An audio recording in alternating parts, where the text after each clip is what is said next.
Cookery சேனலை பார்த்து யார் வேணாலும் சமையல் பண்ணலாம். ஆனா சுவையான சமையல் பண்றது எப்படி? நான் இதயம் நல்லெண்ணெயில சமையல் பண்றேன். ஆஹா ஓஹோன்னு பாராட்டுறாங்க. நீங்களும் இதயம் நல்லெண்ணெயில சமையல் பண்ணுங்க, பாராட்ட வாங்குங்க. தினம் தோறும் வாங்குவே இதயம் இதயம்.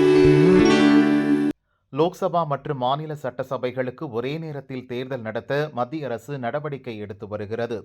இது குறித்து ஆராய்ந்து ஆலோசனை வழங்க முன்னாள் ஜனாதிபதி ராம்நாத் கோவிந்த் தலைமையில் உயர்நிலை குழு அமைக்கப்பட்டது.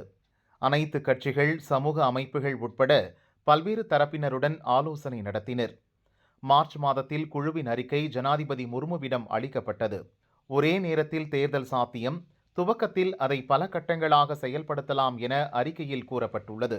இதற்காக பல சட்ட திருத்தங்கள் செய்ய வேண்டும் என்றும் அறிக்கையில் கூறப்பட்டுள்ளது.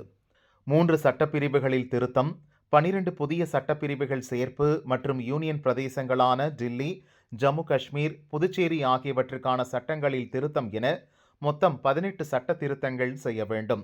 இந்த அறிக்கையை மத்திய அமைச்சரவை ஏற்றுக்கொண்டது. அதன் அடிப்படையில் மசோதா தயாரிக்கப்பட்டது.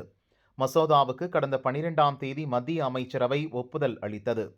அரசியலமைப்பு சட்டத்திருத்த மசோதா மற்றும் யூனியன் பிரதேச சட்டத்திருத்த மசோதா இன்று தாக்கல் செய்யப்படும் என அறிவிக்கப்பட்டிருந்தது. லோக்சபாவுக்கான இன்றைய நிகழ்ச்சி நிரலில் அது சேர்க்கப்பட்டிருந்தது.